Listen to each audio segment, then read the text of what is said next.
Hello everybody and welcome back to the final race of the Monster Energy FIM Motocross of Nations, the 78th edition of this now historic, infamous event. We are at Ironman Raceway in Crawfordsville, Indiana, in the United States of America. And you know what? After 2 races, this Chamberlain Trophy competition cannot be more delicately poised. We are down to just a couple of points between 3 teams realistically. There's a couple teams outside that, and that may come into play as the race goes on and big scores from the first 2 races get dropped. But either way, this one is going to go right the way down to the wire, although that is what we're expecting. But there's still 30 minutes plus 2 laps to go. My name's Paul Malin, Jason Thomas in with me for this final race of the day. Of course, Lisa Leyland down there on the ground, as always. Our final race of the season, the big one, the Motocross of Nations. Monster Energy FIM Motocross of Nations here at Crawfordsville, Indiana. So far, JT, before we see all the track and everything else, anyone that's watching this now live will know the track, where it goes. This is the riders out on their sighting lap. It has been a fascinating contest, hasn't it? And as we go into the final race, Australia on 30 points, USA 31, France on 33. Belgium 47, Italy 55, but some of those teams have got some big scores to drop. We'll do that as the race pans out. Yeah, it's going to be a fascinating race 3 here, and with all of the chaos, the first turn crashes, Team USA had some mishaps there in race 2. We're this tight going into race 3. You know how this goes. That drop score is going to really loom large here in race 3. Yeah, and you can sit there and play with the math here. If you go, right, you drop that 10 now, these guys are on 16 and they're on 19 and they're on 21, but until you get around that first turn and over the line at that first time in real time and where their riders are now placed, that's when things really start to take shape. And if you are joining us for the first time, not sure where you have been, hope you've been enjoying your time out in the sun or out in the back, drinking a few cold ones. Here's what happened in race 1. Ken Roczen in the middle on the yellow Suzuki. It was the, I'm keeping an eye on him because right at the back here, the Australian, he went down Kyle Webster. Lucas Coenen grabbed the foxhole shot. Jett Lawrence was just behind him. Kenny Roczen fell here and took with him Josh Gilbert as everybody else started to rattle on through. But it was Coenen who led the way. But a couple of corners later, Jett Lawrence, another sublime move around the outside of the Belgian. Literally just they crossed the little creek there. He was on the back wheel, ran the outside. Look at that, doing what Jett does. And from there, when he came back down the opposite side, he was already a second clear. Romain Febvre fell from 4th. That handed 4th place to Eli Tomac, who was next through. Febvre would eventually come home in 5th position ahead of Ruben Fernandez. Lost his visor in the process as well, as he went ploughing the ground with that head first. And then this battle at the top of the hill, the rider in blue and green, Tim Geiser, trying to fend off the number 4, the American, Eli Tomac, but it would be Geiser that would hang on to that 3rd place. Tomac 4th, and Romain Febvre would cross the line in 5th. Sacha Coenen was leading the MX2 category. He was in 6th, then fell to 10th, and then with a lap to go, he fell. Justin Cooper couldn't avoid him. He crashed, and as he picked himself up, the bike was damaged, could not finish. But it was a win in race 1 for Jett Lawrence. Lucas Coenen was 2nd, Geiser 3rd, Tomac 4th, and Febvre was 5th. Race 2, just a few moments ago. And once again, the Australian Kyle Webster tried to go inside in the green, fell on the way out. We already lost Simon Langenfelder in the first race with looked like a shoulder injury. We already had Glenn Koldenoff out after the crash in the qualifying race on Saturday. But as Hunter Lawrence made the foxhole shot, he lost 2 positions quite quickly. Fabio dos Santos of Brazil went by him, and so too did Jan Panzer on the number 21. There was a moment there for Lawrence, a warning sign on the opening lap. RJ Hampshire was the best placed American. He got up the inside of Joe Shimoda. He eventually got himself into 2nd position, but then he would fall at the top end of the circuit around one of the turns and lose a couple of positions. Wouldn't be the first time he would fall either. That was Shimoda getting up the inside of Valentin Guillot. Even Hunter Lawrence fell as he re-emerged. He had about a 7 or 8 second lead. That one didn't cost him too much. This was RJ going out of 2nd. Josho just kind of got him. And these two tangled here. That was RJ just running into the rear wheel of Jan Panzer as they fought over 3rd. Lawrence had another fall a few laps to go, but again, didn't cost him too much time. Certainly didn't cost him the lead. This one, though, cost RJ Hampshire even more time. Picked himself up, but eventually go, though, from 4th to 7th. How crucial will those points be? But it was Hunter Lawrence who was victorious in race 2 from Japan's Shimoda and Panzer of Slovenia.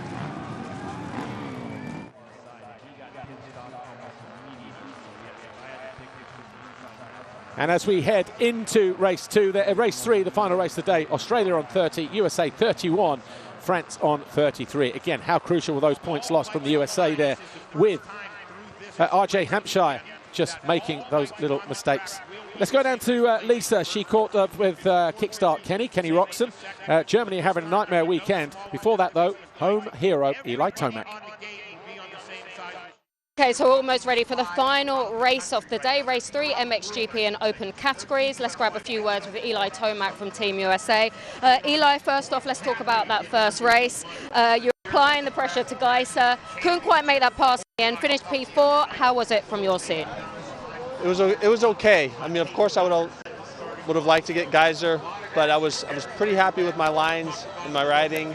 I felt like when we were in the heat of battle, like we both had advantage and disadvantage with some lap traffic, and that was kind of like that yo-yo.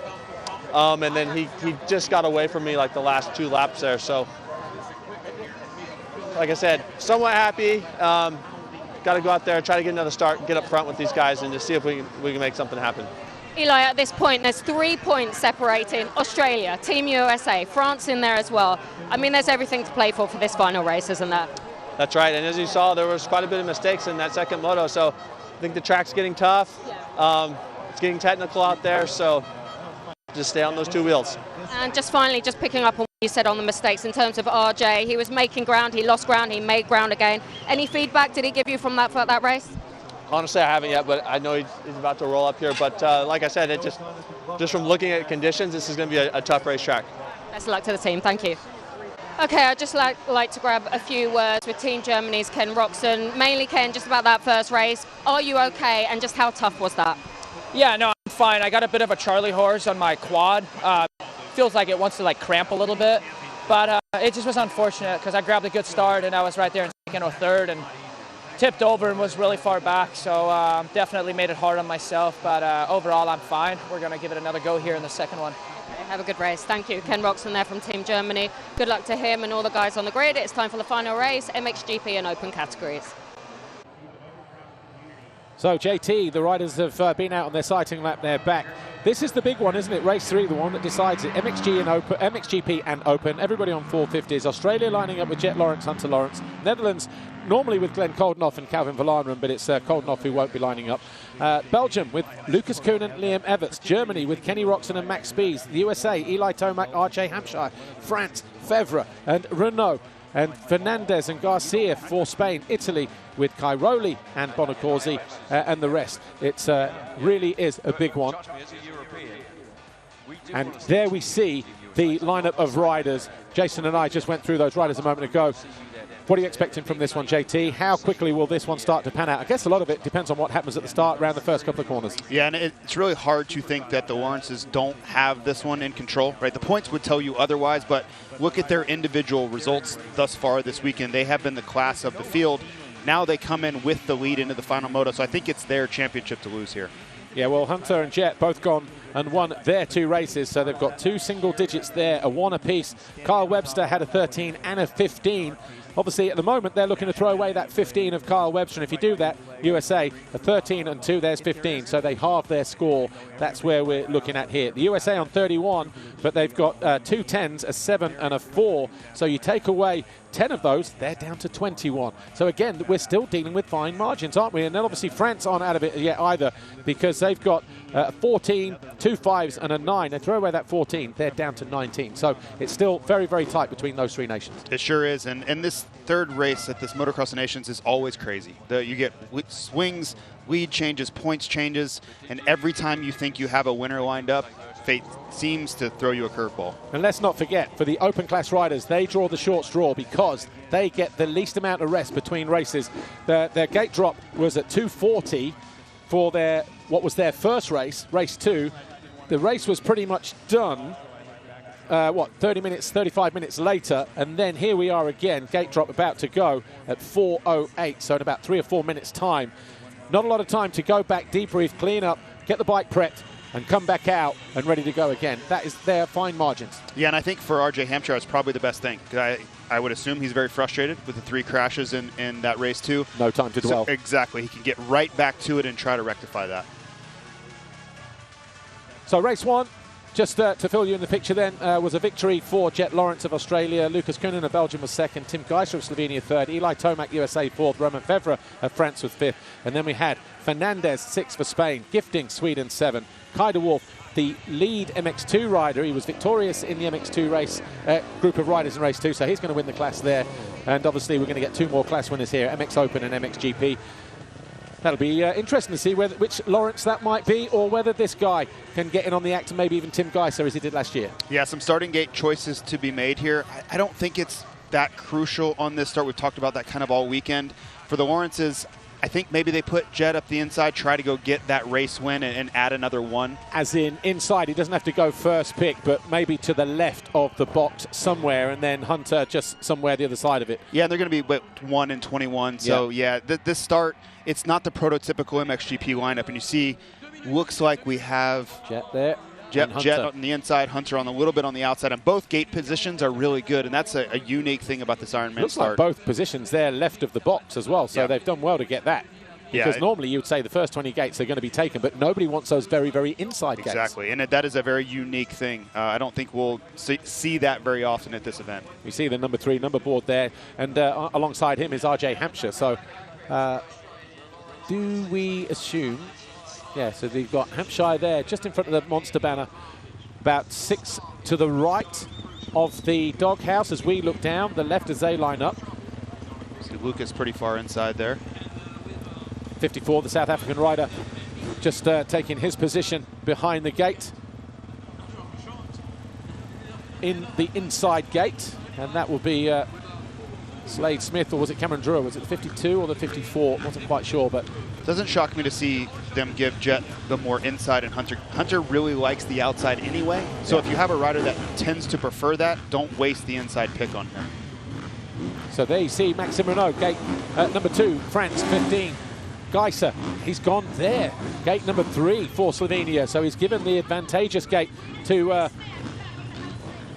Jan Panzer, maybe, and Panzer was a good starter last time around. The Fly Racing 15-second border for the final time this weekend. Race 3, the MXGP and Open Riders, 30 minutes plus 2. This for the concluding finale of this 78th Monster Energy FIM Motocross of Nations here at Ironman Raceway in Indiana.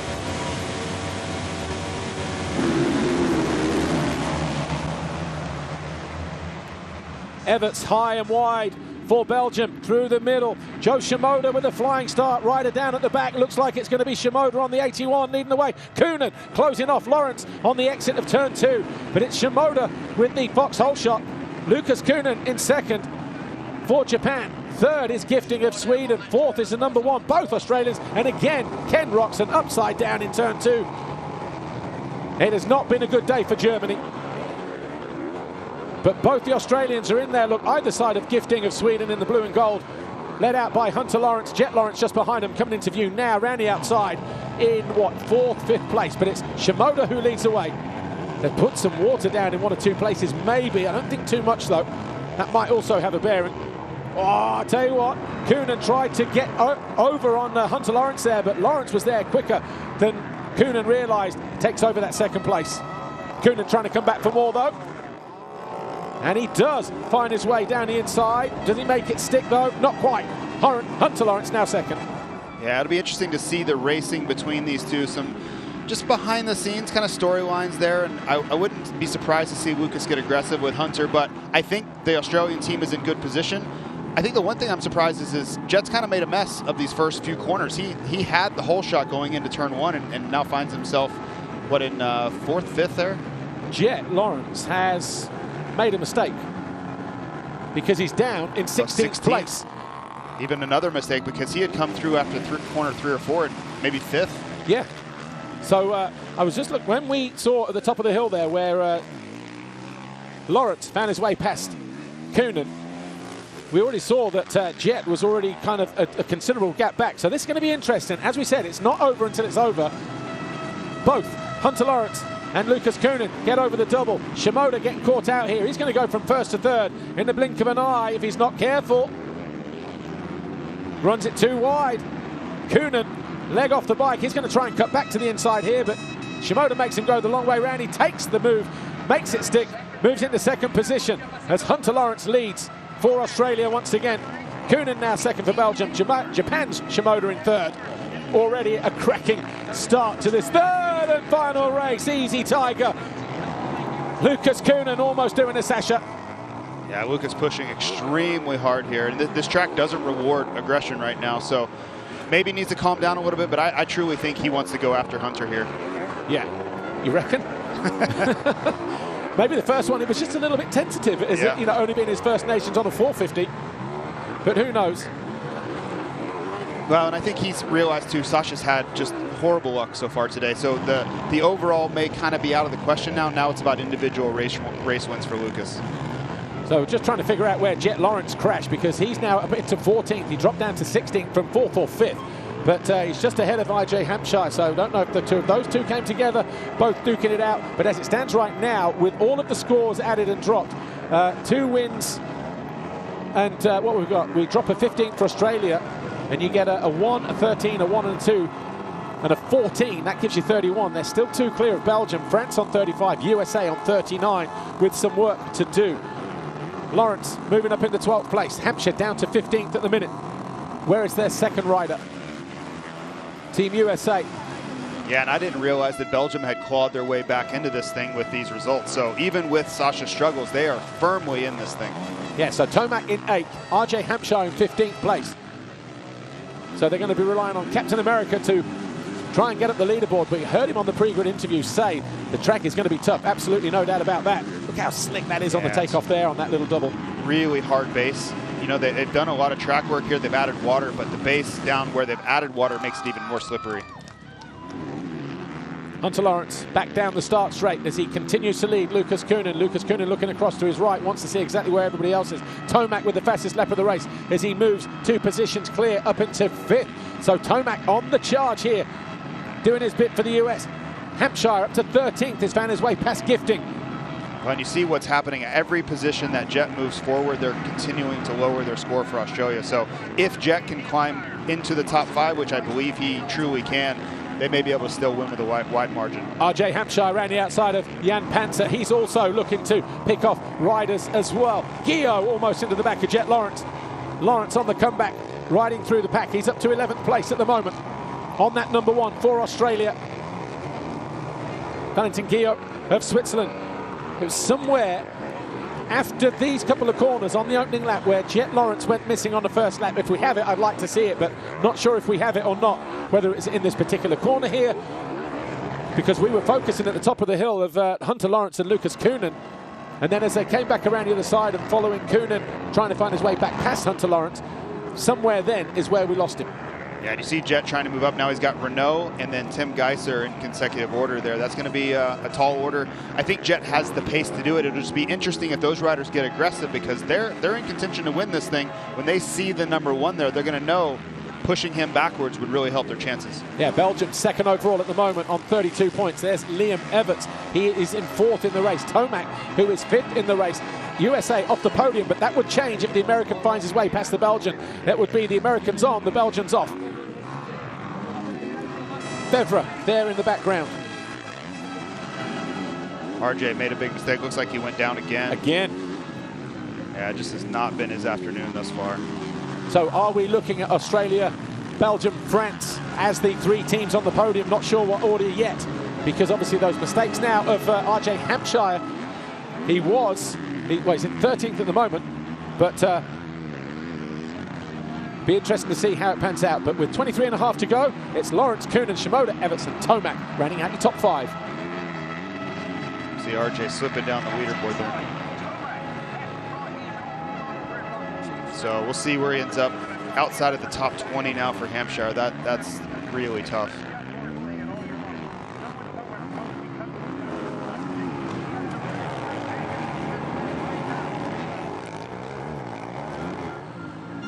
So Evertson with Eli Tomac breathing down his neck on what is a very tricky part of the racetrack as well, especially with the the shadows and the holes and the bumps, the rocks. This couple of corners through here has really caught out riders all day, all weekend long actually. That change of transition from hard pack and soft dirt, and then you come back out here, it's not as hard, not as unpredictable.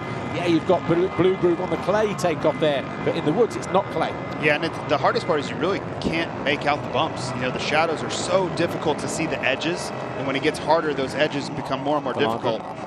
So Valandrin's been off as well, and I just wonder whether he'll just park it, because as Eli Tomac flies by, Liam Everts moves up into 4th place.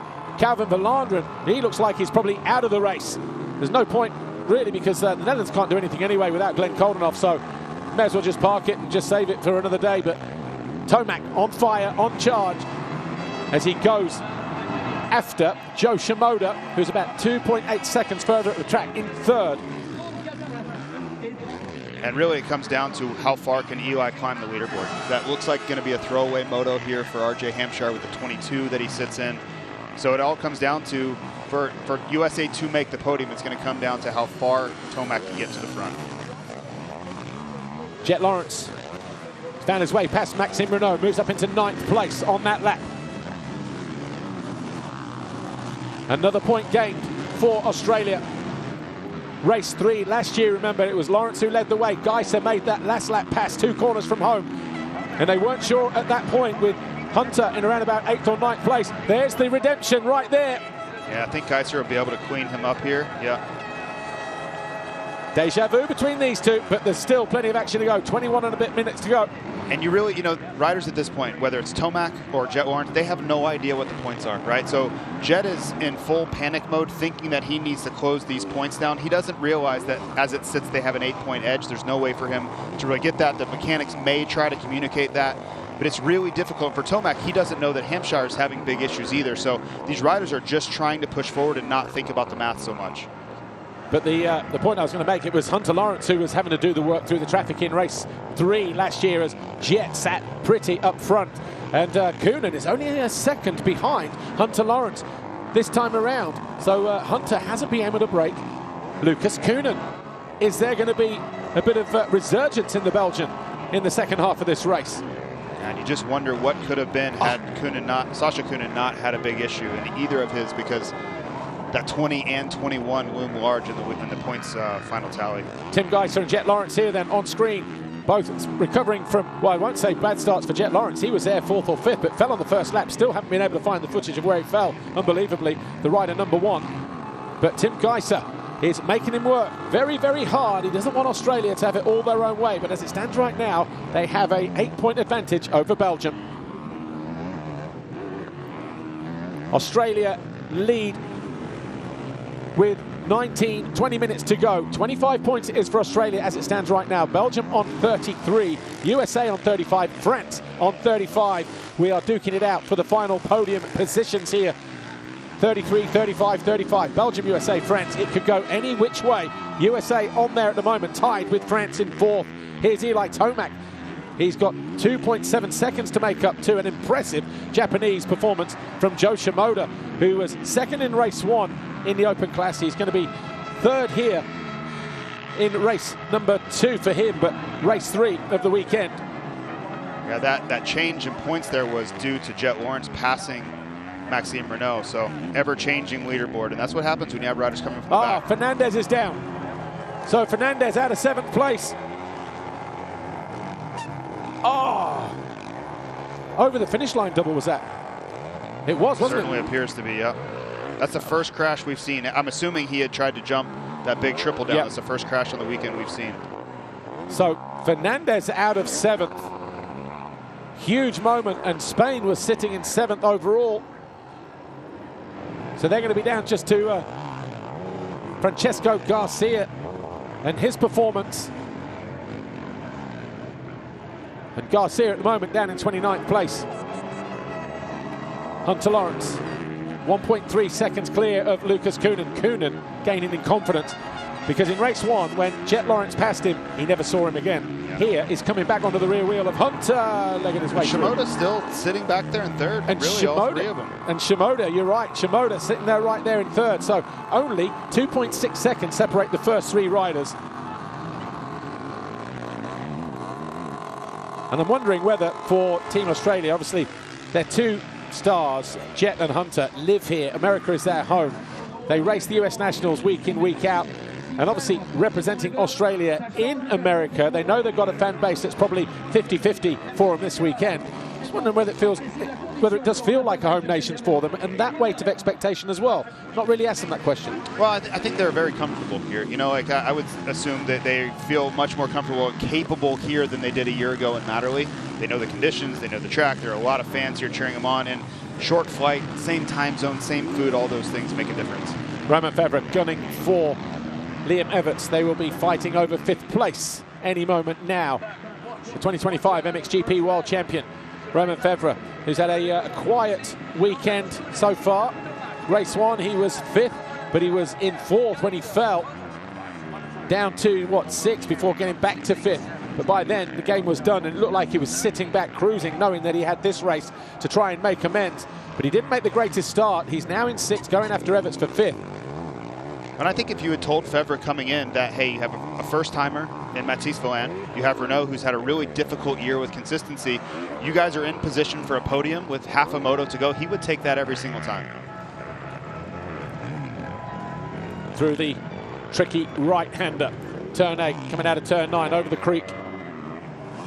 And then out of here. I wonder if that is where Jett Lawrence fell on the opening lap. Because, you know what? Jett Lawrence is all over the back of Romain Febvre, top of the hill. The gap between the top of the hill and that single.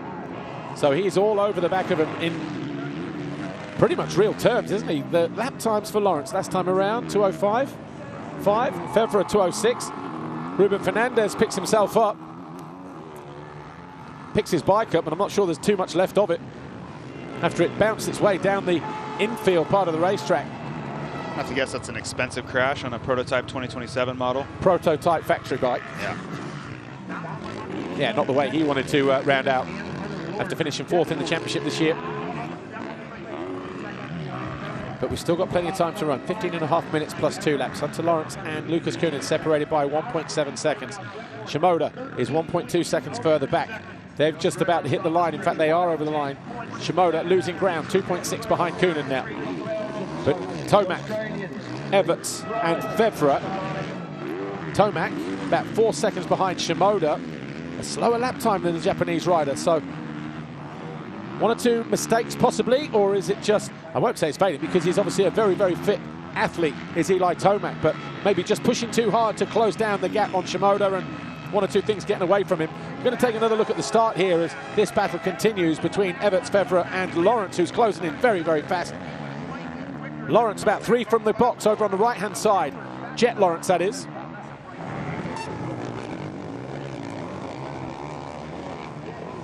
In fact, he was up the inside, wasn't he? He had the whole shot. I'm not exactly sure how he made a mess of that entire first few sections.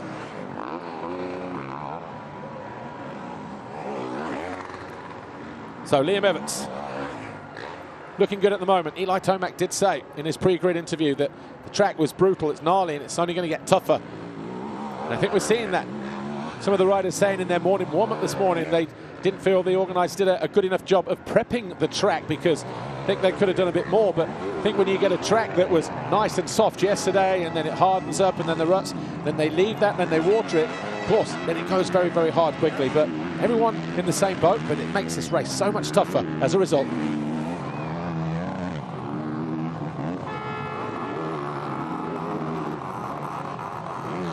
Jett Lawrence just sets the fastest lap of the race, a 2:04.038, 3/4 of a second quicker than Hunter Lawrence, and Coenen out of second place.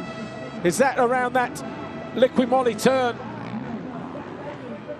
Back fender smashed up. Yeah, that's around that part of the track that Jett and Hunter doing so nice over that Liqui-Moly crest.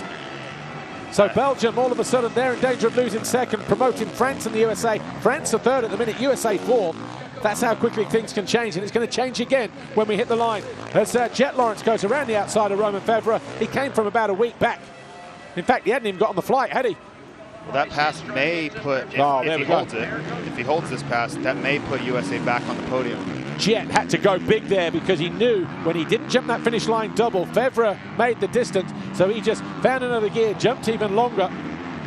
And look at Fevre trying to brake check in. That won't go down well. This is set for second overall. This is for second overall. You're right.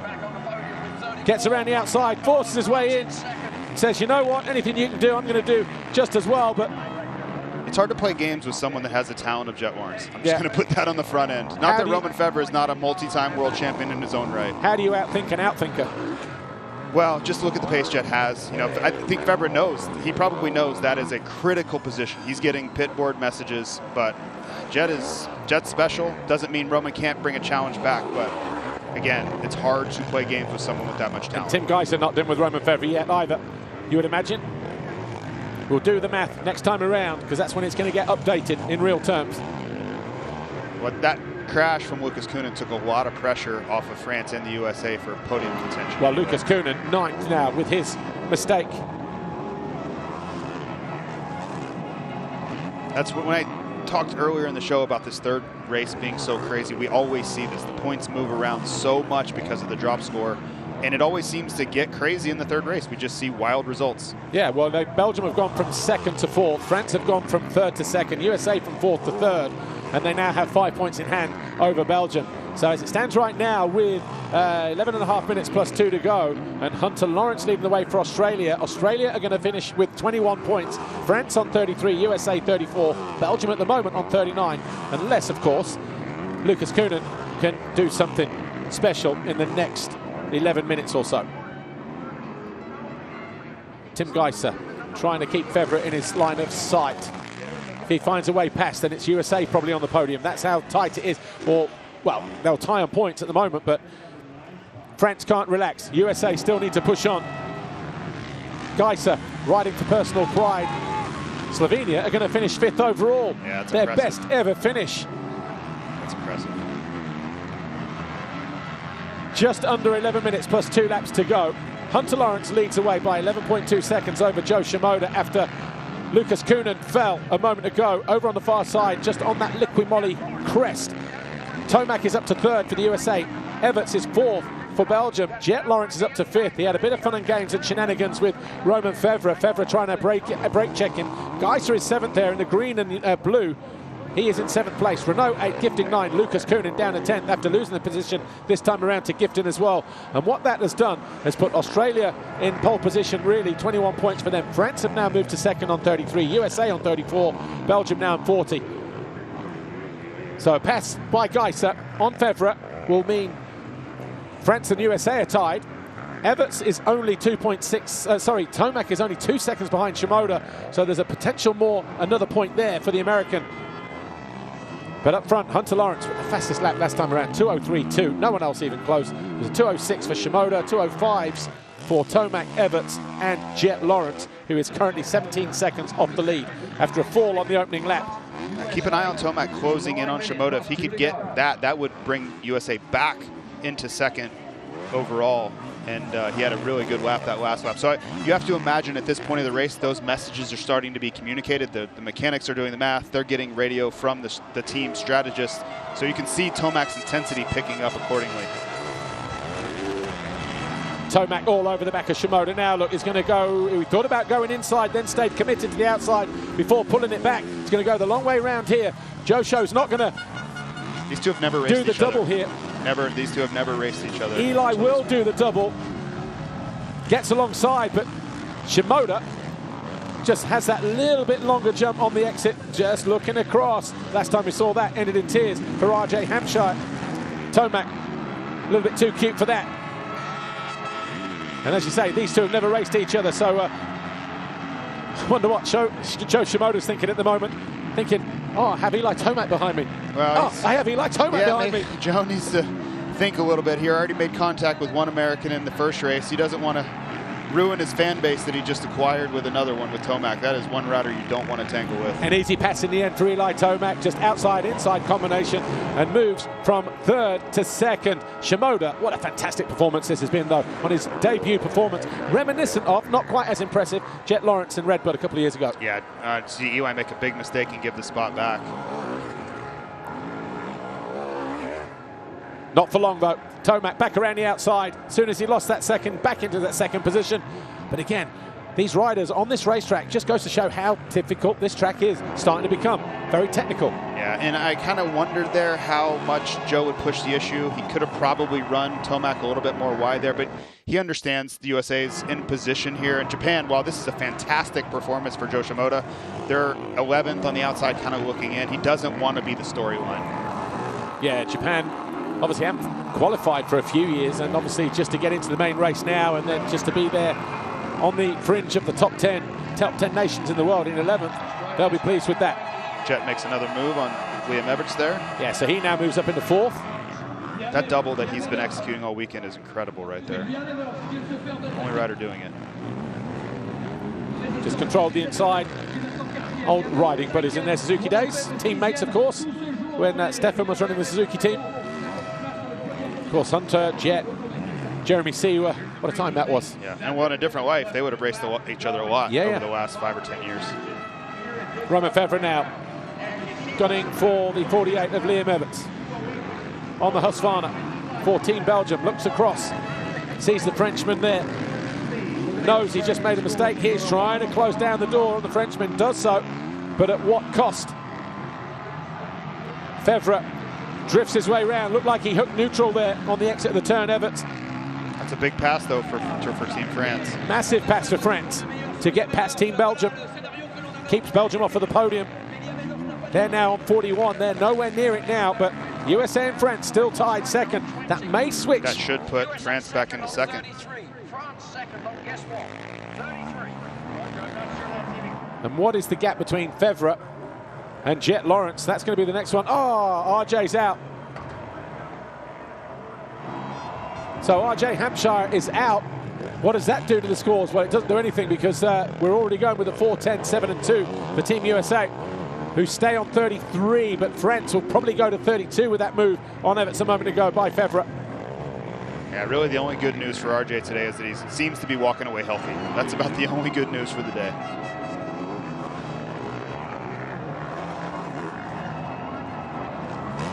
Jett Lawrence was down in 16th or 17th position for having fallen from 5th on the opening lap. Having made what looked like a very, very good start. Certainly he got to the turn first, didn't maybe come out first, but first couple of corners he got shuffled back quickly. Made a mistake. I would love to get to the bottom of if there was an aggressive pass there. Or some, you know, it's very atypical for Jett to make a big mistake there early on his own account, but something happened for him to drop back to 16th. So 5 minutes to go. Hunter Lawrence and Australia in control, but USA and France still fighting fiercely for the second and third steps on the podium.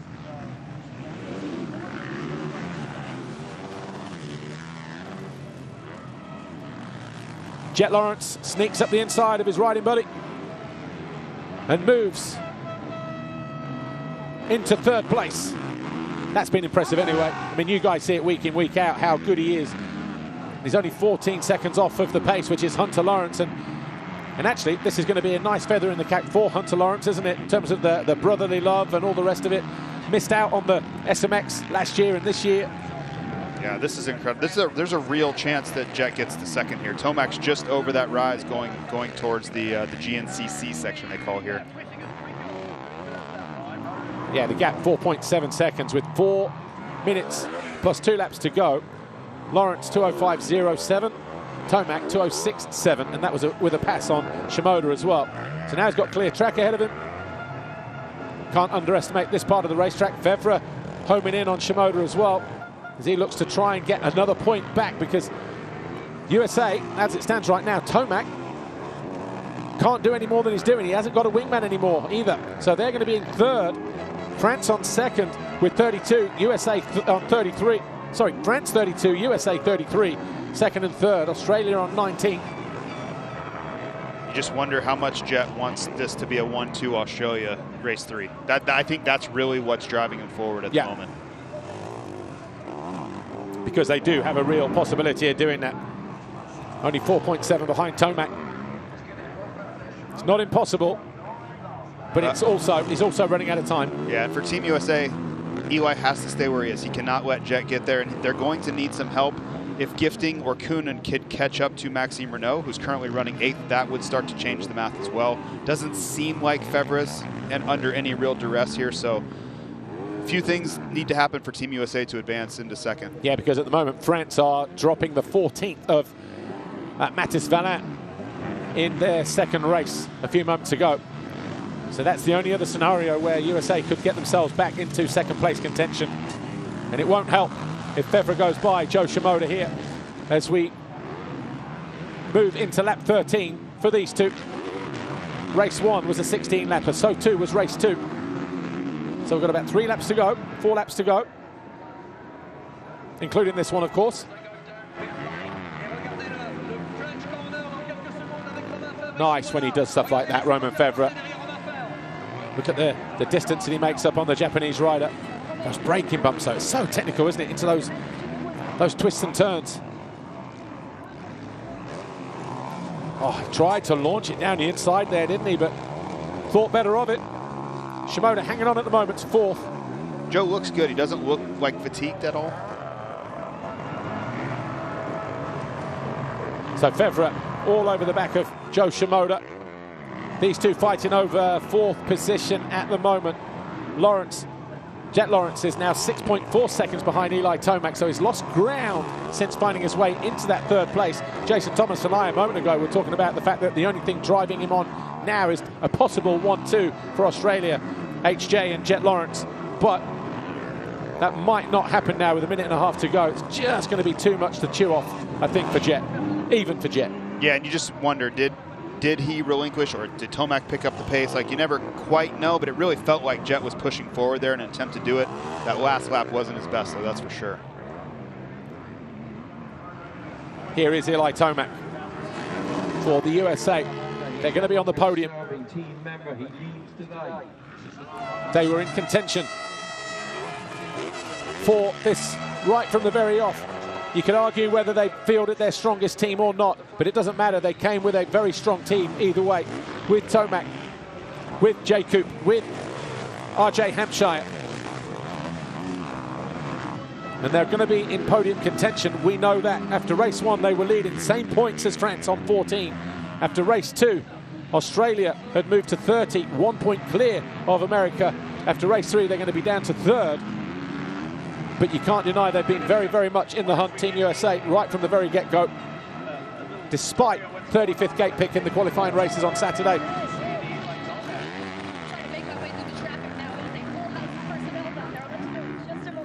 Yeah, Jett Lawrence now, it looks like he's thrown in the towel, 8.7 seconds behind. So a combination of realizing, you know what, this is going to be too big. Let's look at the bigger picture. I'm sure Honda and the Team Australia personnel would have gone, we're good. Yeah. Breathe a sigh of relief. You've done the hard work. Well, but it's going to be Hunter Lawrence winning the open class, going 1-1. Yeah, the only thing that could derail anything Australia would be a big crash. So just wonder, did Jett realize that on his own? Was he given the message, we're good here, you know, no problem? But clearly he's dropped off the pace. That last lap was arguably his worst of the race. But Eli Tomac, 2nd in this race for the USA. He was 4th in race 1, so that's going to give him 6. Jett Lawrence is going to have 4, so I would imagine Jett Lawrence is going to win the MXGP class, Hunter Lawrence is going to win the Open class, and Australia are going to win the Motocross of Nations. Did Geiser get past Febvre here? Yeah, Geiser has found his way past Febvre.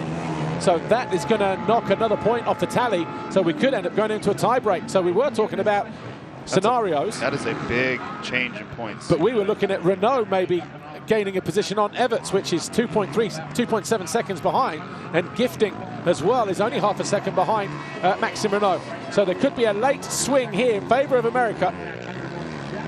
Yeah, you wonder what happened to Febvre. He looked so in control of the situation. Well, Geiser's just gone fastest in sector 3 of the race so far. On a charge, isn't he, here? Yeah, Geiser, because he's found his way past Febvre and Shimoda. That went fastest back to the paddock there. That was a close one. He's had a few of those down there, though, to be fair. That section has been really catching guys out all weekend. So Geiser up to 4th. Finds his way past Shimoda and Febvre. Yeah, Febvre has And USA are back in second, tied with France. Febvre has to find a way around Shimoda here. It's the only answer for France to get back to second. Been a late charge, this from Geiser, hasn't it? There's Shimoda, there's Febvre. Right, here we go. Maybe we have it here. There's Geiser. So he'd already been passed back by Shimoda, and then he got caught. It's impressive. Tried to come back at him, but no way through. He displaced Shimoda so quickly, too. But Febvre was ahead of Shimoda, wasn't he, or not? He was initially. Anyway, here is Febvre on Shimoda. Needs this to put France back in second. We've got 2 laps to go. Just under. Shimoda got the blue flag then. At the top of the hill. He's like, what? I'm going to ignore that. He's like, I don't speak English and I'm colorblind. Oh, Shimoda. There you go. Shimoda gets the inside there. Yeah, Febvre down the inside. So obviously a tough couple of laps. Closes down the door. Shimoda can't find his way back past. So all of a sudden, Renault and Gifting still separated by not a lot as well. That could also affect what happens a little bit further down. Renault in 8th, Gifting in 9th. 3/10 in it at the moment. I think Gifting may have made a move there. He went 2 seconds quicker in section 1 there. In fact, Gifting is over the next sector. Yeah, look, he's found his way past. So Gifting is past, and he moves into 8th. Renault is going to be down to 9. So all of this may be to no avail for Romain Febvre.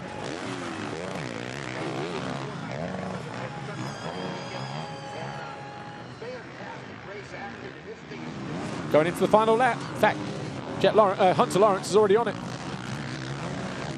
So Hunter Lawrence, 6.9 seconds clear of Eli Tomac. Jett Lawrence third, 8.5 seconds further back. Then we've got Geiser, Febvre, Shimoda, Everts, and Gifting will cross the line in 8th place ahead of Maxime Renault. We'll wait for our timing to update. And USA will be back in second place. Well, Febvre's going to need another Sweden right here on the last lap. He's going to need Gifting to make another critical mistake. And there's nothing wrong with 3rd place, but this is the battle for 2nd and 3rd between the USA and France. Sweden are going to be 7th overall. That's impressive. That'll be impressive for them. So you've got Australia, USA, France, Belgium just off the podium, Slovenia 5th, personal best for them. A best, full stop. 7th last year was their best. Then they've got Italy in 6th, Sweden 7th, Switzerland 8th, Latvia and Spain, despite Ruben Fernandez going OTB earlier on in the race. Sweden did not qualify last year, so that's a turnaround. It is. What a comeback. But Hunter Lawrence might have had a problematic first race, which was race 2 for him. Short recovery time, comes out probably still fired up, adrenaline pumping through his veins. Don't think he's made any mistakes, has he, this time around? And still 1-1 on the day. Even with 2 crashes, still a 1-1. And, you know, this is a rider that suffered a bit. You could see him hurting losing that SMX championship in Las Vegas. The pain on his face, this is certainly going to help. 2 corners to go, 1 more now. Hunter Lawrence. He was pumped that Australia won last year, but is going to go 1-1 here. He's going to win the open class. Australia will win again. Back-to-back victories for Australia at the Monster Energy FIM Motocross and Nations. Matterley Basin, and now here at Ironman in the USA. Tomac crossed the line in 2nd. Is that enough at the moment? They're 2nd as it stands now. France and Australia, sorry, USA and France are tied as it stands right now. But congratulations all round, Hunter Lawrence. Tomac 2nd, Jett Lawrence 3rd. The brothers will celebrate once again. They win their classes as well. That feeling never gets old. Australia rule supreme. They are world champions back-to-back.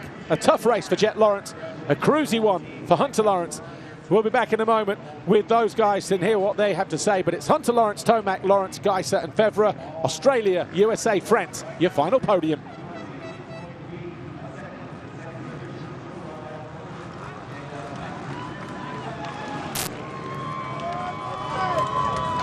Celebrations down there, of course. Michael Byrne with the headset on the white cap. Team manager got on the podium with Chad Reed. I think it was it Mossy down in France in Saint-Jean-d'Angely. little bit of liquid refreshment. Jett Lawrence looks like he's had to work for that one, shaking his head. So it'll be interesting to hear what happened to him on the opening lap. I'm sure he'll yeah, look, he's giving it the hand sign there. Maybe somebody did carve him up on that opening lap just to try and take him out of contention. Happens a lot at this race. Really? Never seen that too much. Right, yeah. Why would anyone want to How do that, would you JT? have seen it, Paul? 50-50 racing incident. Anyway, the Kangaroos, they've forgotten how to hop. They're being carried to the podium area. Jett Lawrence. That was a tough one for him on a track not so easy to pass. A track that was very easy to make mistakes on. But somehow he managed to get to third. And of course, they've now got to find somehow of getting from pit lane, which is getting closed in on quite rapidly, down to the podium area. And it really came down to what we thought. We believed that Hunter and Jett Lawrence would both win their individual divisions, and that would be really hard for anyone to overcome, and that's exactly how it played out. This is the best thing about the Motocross Nation, isn't it? Win, lose or draw, the podium is absolutely fantastic, epic. They come down, they crash the start straight, get behind the barriers, and if there are an army of Australian fans down here, then of course I'm sure they will sing the national anthem proud. But it's so difficult for the fans. We were having a hard time with monitors that are updating in real time to keep up with the point scoring. I would guess there are so many fans that don't really know if Team USA second or third, if the French are on the podium.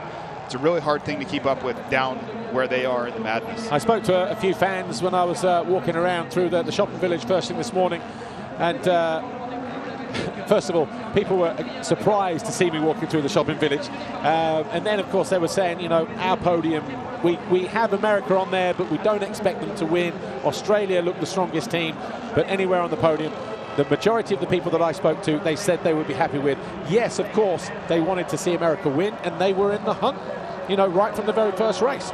But Australia, in that final race, you got the two brothers, 1 and 3, probably two of the best riders in the world at the moment on 450s, and of course they came good when they needed to, and that was those two making the difference. They were able to drop the score of Kyle Webster at 15th in race 1 in MX2, and in the end their score 19 points, America 33, France tied on 33, but in the end I guess it was just a run of lower scores at second place in the final race for Eli Tomac, the difference. Yeah, and I think the best team truly won. They came in as the favorite, the best team won, and I think for USA to have two riders to fill in the last 10 days before the event to come out of here with a second place is a really admirable result.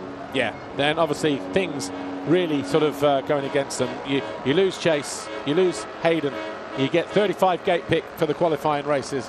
You turn it around and you know, you get a 5th or 6th place gate pick, gate 5 for the races. They were in it right from the very off. RJ would have liked to have done better, of course he would, but you know what? They're going to be proud. They're second on the podium here at home.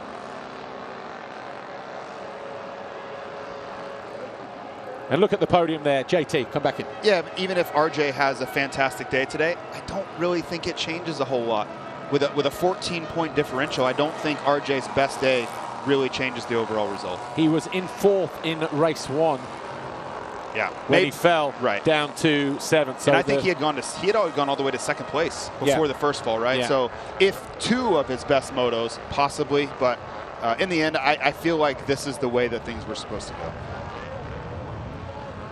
So we are getting ready for the podium. We've not even had the post-race interviews yet. Not sure if they've even got there, but we'll just probably go straight in and talk to the winners afterwards anyway in the top 3. We do still have a little bit of time here. But before we do see the riders on the podium, JT, just let's recapture Crawfordsville in the middle of nowhere, Indiana. What an event, what an occasion for them. They're used to having pro motocross here, but nothing on this kind of scale. For them, they've got to hold their heads high, because to put this event on of this magnitude takes a lot behind the scenes. They've done that and more. They'll probably come back here again in the next few years, I'm sure. And it's fantastic to see. Yeah, this is a home run event for everyone that played a role in it. Well, let's go down to Lisa. She's gone down under to pull out a couple of Aussies. Here we go. Hunter Lawrence, Team Australia is the 2025 Motocross of Nations winner yet again. You've done it for the 2nd year in a row, but it wasn't easy. No, I'm lost for words right now. Come chat to me a little later, I'm sure I'll have a lot to say. A little tired, So proud of the team. Kyle rode his heart out. He got put on the ground both first turns, charged back. Jett, unreal first moto. Australia, we did it, baby, back to back. Thank you. Enjoy the moment. Thank you, Hunter. Yeah, and we talk about Kyle Webster's dropping his 15th. He had to ride his butt off. We felt on the exit of the first, going into turn 1 in race 1, on the exit of the turn in race 2, got back to 15th and 14th, and 15th and 13th respectively. Not easy around here, but he dug deep and he rode his heart out. He is a massive part of what happened today, because yes, you can go 1-1-3, you know, 1-1-1-3 if you like, but at the same time you needed those backup results, and that's exactly what Kyle Webster was able to do here this weekend, and that's why Australia are world champions again. Yeah, and he won't be the headline grabber. There won't be a lot of Kyle Webster, but his resilience is really what made the difference, because we expected the other two to do what they did. Here's how the race finished then. Of course, Hunter Lawrence winning comfortably in the end over Eli Tomac of the USA. Jett Lawrence third after a fall on the opening lap. We'll get to the bottom of that, I'm sure. Tim Geiser of Slovenia putting a spirited charge to find his way past Shimoda and Fevre in the last couple of laps to get to fourth. Fevre 5, Shimoda 6. What a performance for him in the open class on the 450. Evert 7 for Belgium, and Gifting 8, finding his way past Maxime Renault, a crucial pass that switched second and third overall in the championship standings. Renault 9, Lucas Coenen 10, and how different could it have been if Coenen stayed up on two wheels? Would there have been a late challenge in the end for Hunter Lawrence? We will never know, and that is the beauty about this race. Australia win it on 19, USA and France on the podium tied, but it was that second place from Eli Tomac that clinched it in that tiebreak. Wild swings at this race. Always has been, probably always will be, and that's just, I'm so happy I was here for race 3, because this is where those crazy things go on. Well, you know, we just decided bring you out for the best one. But no, we've done a lot of broadcasts over the year, but this one, same as last year, the year before, never fails to disappoint, unless, of course, you are a home nation expecting your team to win and it doesn't come through. But I think Team USA can be proud. France, they were off the podium last year, 5th. They're back on the podium, step in the right direction. Of course, they wanted more, but just didn't go their way. No, and I think everybody knew coming in that topping the Australians was going to be a tough ask. Yeah. And that's exactly what it was. My podium prediction at the start of the day, I said you're going to have the 3 teams on the podium, or 5 teams fighting for the podium. 2 are going to be disappointed. I did say that we were going to be looking at Australia, USA, Belgium, and then a France or a Germany. Well, obviously, Germany, France, Germany obviously crashed themselves out in contention. The Netherlands were never in contention. But France, we just weren't sure how they would turn up today. But to have Australia, USA, France, I think pretty much about sums it up. Probably the right result. Well, and the French are going to be back. You know, Villan was a first-timer. You have to figure maybe Tom Vial gets back into the mix at some point. I thought this was one of their, weaker's not a fair word, but they've been such a powerhouse. I was a little uncertain about how this was going to go. Imagine coming to the Motocross Nations, having seen it on TV thousands and thousands of times, and then being there for the first time with it being on home soil. And then all of a sudden, you're just part of that. You're right there in the middle of the podium, melee, the scrum. You don't know the outcome. You maybe do, because the circuit announcers have been good. They've had the same results as we have. And so, but just to be there, be that close to the podium, it's a different kind of feeling to what you get at a national, where you can be on the ground at podium level with the fans, where they get roosted in the face. But this is something different. They're up high, you get to see them. You think that they can hear the announcer down there right now? I'm on about during the race. Yeah. During the race, before they disappeared. Just kidding. Yeah. But you can't hear anything down there. It's chainsaws and air horns and everything else, but those people are having a great time. There'll be quite a few sore heads for the next few days, put it that way.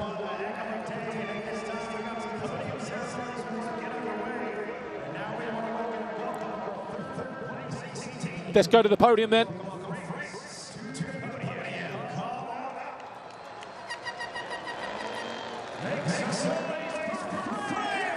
France, 3rd overall here at the 78th edition of the Monster Energy FIM Motocross of Nations. Romain Fevre, Mathis Villan, Maxime Renault. Still, just 14 nations finished on the podium since 1947 for France. That's a 25th career podium, and 9 times now as 3rd place finishers. Your 2nd place finisher here in MXoN Ironman, the United States. 2nd overall, the USA. Eli Tomac, RJ Hampshire, Justin Cooper gave it their all. And for the USA, 35 podiums now. They remain third on the all-time podium win list, 9 times as second place finishers. Well, they don't look thrilled, but I truly believe they should be proud of the effort they put in today. I really do. But back-to-back victories. Team Australia, Hunter Lawrence, Jett Lawrence, Kyle Webster will stand on the top step of the podium for the second time in succession, this time here at the place they call home. A fair amount of Aussies have come from down under to be here to witness it. But Jett, Kyle and Hunter on the top step again. 19 points compared to the 33 of USA and France. They made history a year ago when they stood on the top step for the first time in the green and gold. They repeat that history by going back-to-back for the first time as well. And for Australia, just their 5th podium. Twice as a winner, once as a second place finisher, twice third. But it's that second back-to-back. Tim Cotter from MX Sports, Vice President, delivering the third place trophy. This will be the Monster Energy commemorative trophy. I'm sure we'll have Mr. Jorge Villegas from the FIM President, delivering the official third place trophy. But of course we'll have class wins as well, but this will be the one they take back to France for the Federation cabinet. We talked so much about this event being put together. That man right there, Tim Cotter, was so instrumental in that. How funny was his press conference? The opening press conference. Jorge Villegas there, the FIM President, will be delivering the third place trophy to Team France, of course. That's the one for the podium shot. The other one will go back to Paris or wherever their base is. Gauthier Paulin, team manager as well, on the podium. But congratulations, Mathis Fallin, Maxime Renault, Roman Fevre, and everybody at the FFM behind the scenes. The GOAT, the Monster Energy ambassador and multiple MXoN winner, the GOAT, Ricky Carmichael. Ricky Carmichael, Monster Energy ambassador and Motocross of Nations winner. Of course, Ricky Carmichael, 3 wins, 2000, 2005, 2007 for the USA. Commemorative trophy there. They're looking a little bit disappointed with that, but there'll be a bigger one to come for second place, of course. Guy knows a little bit about winning. Absolutely. Now to present our second place FIM trophy, we welcome back to the podium FIM President George Villegas. That's the second place trophy to the United States of America. Eli Tomac, RJ Hampshire, Justin Cooper, Mike Pelletier, first year in the job. And now to present and for Team Australia, back-to-back, the Peter Chamberlain Trophy. David Luongo will present the commemorative trophy, in Front Motor Racing CEO, but Mr. Villegas will present to Australia the Peter Chamberlain Trophy for the second year running. Just one of you take it, there's no stress, we're not live or anything. Michael Byrne tried for so many years to win this race, so that's 2 for him as a team manager. I'm sure he'll take it, no problem. Absolutely he will. But the big screen there behind the podium, but the moment they've all been waiting for, the moment Australia have waited for, they got their hands on this trophy 12 months ago. They get to do it again. Jorge Villegas, the FIM President, delivers the Peter Chamberlain Trophy to Team Australia for the second year, back-to-back world champions. Team Australia victorious once again, this time here at Ironman Raceway in Indiana, United States of America. Hunter Lawrence, Jett Lawrence, Kyle Webster and Michael Byrne. From FIM CMS Director. We'll do the gold plates, we will do the gold medals, but what a Grand Prix weekend or Motocross of Nations we have here. Australia on top of the world.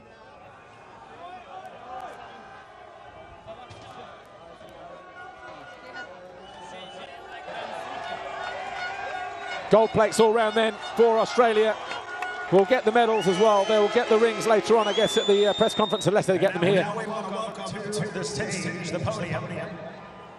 We want to present the MX2 gold plate. We want to welcome onto the podium Kai de Wolf. Kai de Wolf winning the MX2 category then.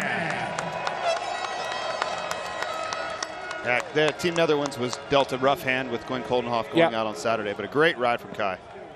And to present that gold plate, Antonio Wolf Portela. going 8-8 in his 2 classes today.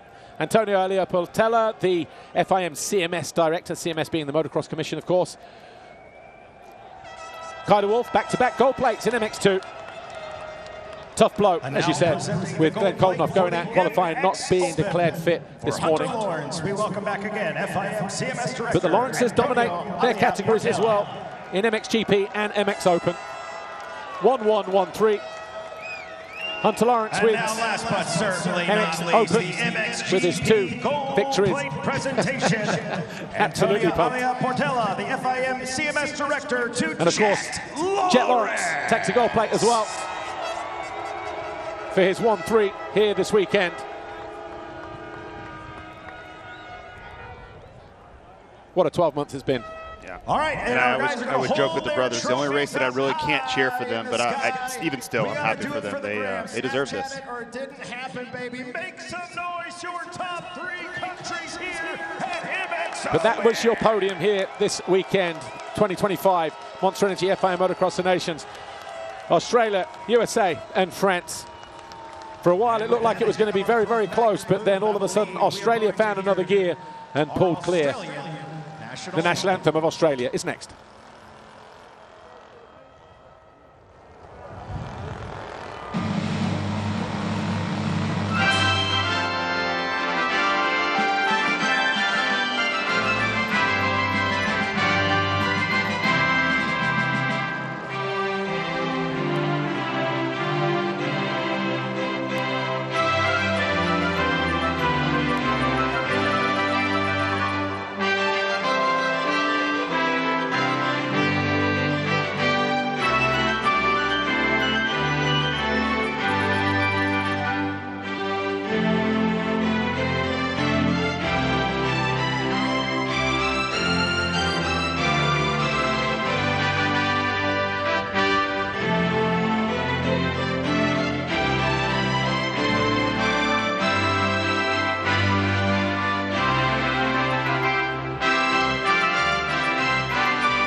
Victorious in the 78th edition of the Monster Energy FIM Motocross of Nations as they win with a 19-point score over the USA and France, who tie with 33 apiece. The second place finish in the final race for Eli Tomac.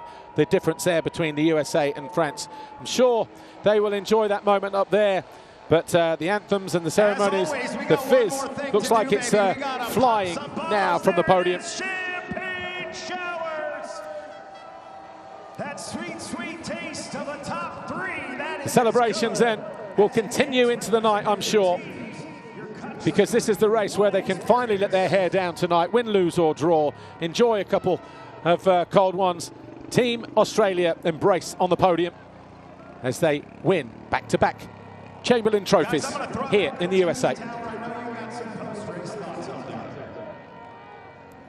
Don't think anybody's going to be in too much of a hurry to leave at the moment, because it's going to be quite a parking lot that we've got to clear otherwise. Let's go take a look at the highlights of that third race. The third and final race then of 2025 Motocross of Nations here. And it was dramatic as always. There was Jett Lawrence leading the way going in. Hunter Lawrence a few positions further back. Jett got swallowed up on the exit as Joe Shimoda bagged the black plate for the Foxhole shot. Coenen was there in second.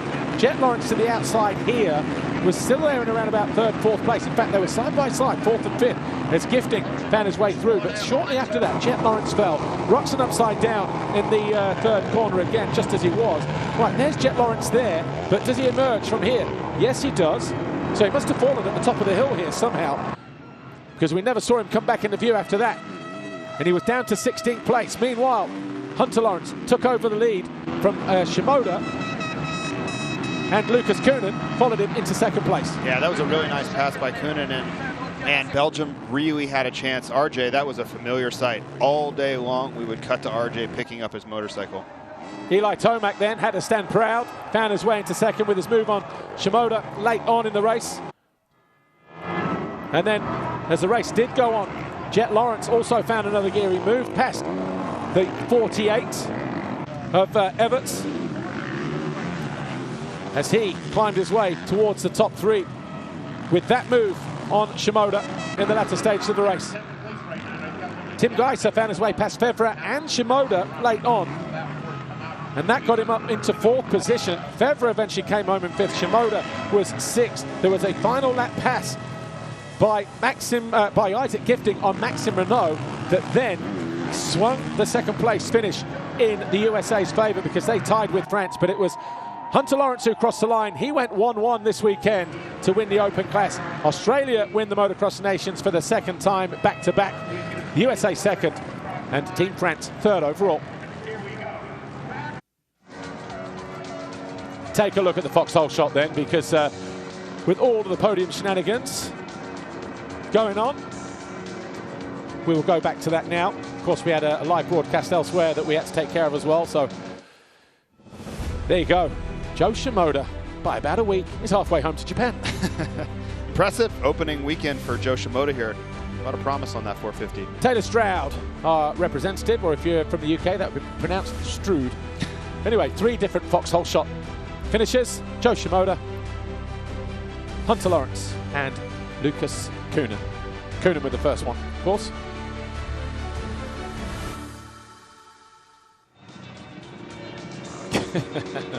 But there is something about this race, isn't there, that just keeps us coming back for more, and it's just getting bigger and bigger, JT. Yeah, I don't think those 2 ladies care what place we got. They're going to have a great time no matter what.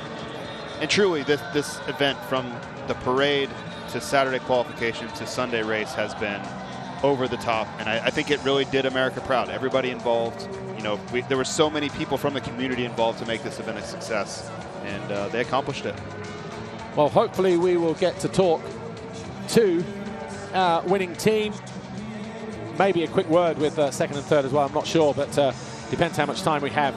I know we've got time up till about 15:15 if we need it. That's only a few minutes from now, so we'll try and get on as quick as we can. But Lisa Leyland, obviously busy down there, trying to catch up with the riders. Team Australia seem like they're still celebrating down there, look in front of the Ironman banner. Is that there for the Nationals as well, or is that just a new fixture for this weekend? Yeah, that's all. That painting's new. That's a really cool addition. Let's go down to Lisa. She is with Team Australia. What a weekend it's been for the green and gold. Team Australia 2025 Motocross of Nations winner for the 2nd year in a row. I'll start with you, Jett Lawrence. You're your class winner, the MXGP class. But it was a difficult race for you, particularly that second one. What happened in that first corner? Yeah, I ended up just losing traction in that first turn, and you can't have that happen with a bunch of 450. They just swallow you up. So I executed my start really well. I just came in and went to get on the gas, and then that thing just spun on me. But and then I just collided with a rider on the first lap. So made it hard on myself and for the team. But I mean, Hunter held the bargain up real well. He went out there, led, basically felt like the whole thing when I could see him out front, and rode unreal. I just tried, yeah, it was. I'm not sure. I was dealing with my own BS in the back, so I was just trying to make it back through and make it to a point where we had it safe. And super happy with the team. Carl rode fantastic this year. He had a tough one in both ones of going down the first turn, and he charged all the way back and got 2 top 15s. So that's awesome. And just quickly, a fantastic race win for you, but it was difficult at some points as well in that first race. Yeah, the first moto I had, I was on the ground a lot, too much, more than I feel like I have been all year, so we tidied that up in the last one. It was good. Thankful for everyone that was behind us, the amazing nation of Australia behind us, the American fans, my boys here, Kyle and Jett, mate, they rode unreal, all of them. Just, yeah, I'm beyond stoked. So proud, so happy, and just grateful for everyone to share this moment with. Congrats on being in the open class winner as well, Hunter. Let's move on to you very quickly, Kyle. That second race, you really had to dig deep. You made a massive difference today. Yeah, I mean, not ideal going down in the first turn twice today, but gave everything I had. Everything. I was smoked by the end of that, but I'm just so proud to be up here with these two guys. They're absolute savages and just on top of the world at the moment, and it's unreal. Well, you are 2025 Motocross of Nations champions, guys. Enjoy the moment. We had to make it worth it. Kyle's fiance is back home about to pop out a baby any second, so we couldn't bring him away from his special lady without making it worth it. Okay, congratulations. Thank you very much. Yeah, no, she'll be stoked.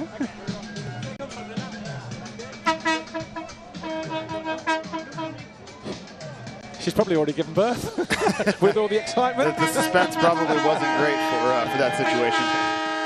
Anyway, hopefully we get to talk to Team USA, second overall. I can see some hats and shades. Just Here we very go. quickly, Eli Tomac, Team Justin USA, Cooper, second overall today at the 2025 Motocross of Nations.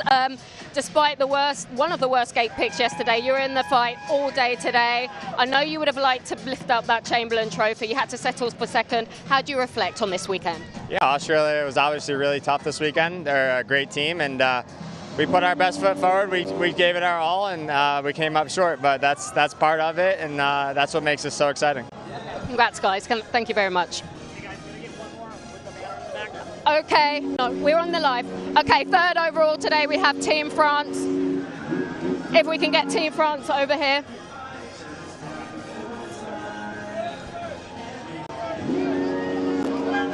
We have Roman Febvre, Maxime Renault, we have Mathis Valin. Okay, guys, it was so close, guys, for that second spot with Team USA. You dug in deep all day. You're back on the podium after last year. How do you reflect on this weekend? Yeah, it was an okay weekend. We fought through all the motos. Yeah, Mathis and Roman did an amazing job. We pushed, but yeah, it was good enough for third place. It's still good to be here on the podium, really good. So yeah, we're quite happy, but obviously we wanted a bit better. Okay, well, congratulations on third position. Thank you.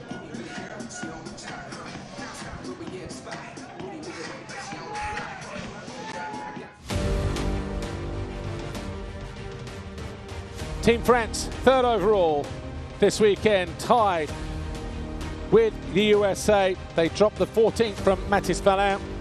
And other than that, all their scores were inside the top 10. 5.9, 5.95, consistent, but not enough to be crowned world champions. USA, a 4th, a 10th, a 10th, a 7th, and a 2nd. That 2nd was crucial for Eli Tomac to get the USA second overall, tied on points with France. Australia, though, dominating 1-1-1-3, a 13 for Kyle Webster, 19 points for Team Australia. Yeah, tight margins for everybody but Team Australia. They seemed like even with the adversity that Webster had, they were in firm control of this thing. And Team Australia, back-to-back Motocross of Nations champions. Matterley Basin 2024, Ironman Raceway here 2025. The event overall has been absolutely stupendous, from the Riders Parade, the New Core Riders Parade on Friday, to all of the action we've had live on Saturday and throughout the day here on Sunday. It has been absolutely epic, and the celebrations will go on into the night. Thank you to Chad Reed, to Ricky Johnson, and to Jason Thomas. We will see you next year. From me, Paul Malin, Lisa Leyland, and the rest of the team. Enjoy your evening, enjoy your time off. We'll be back in 2026 to do it all over again. Thanks for watching. Bye for now.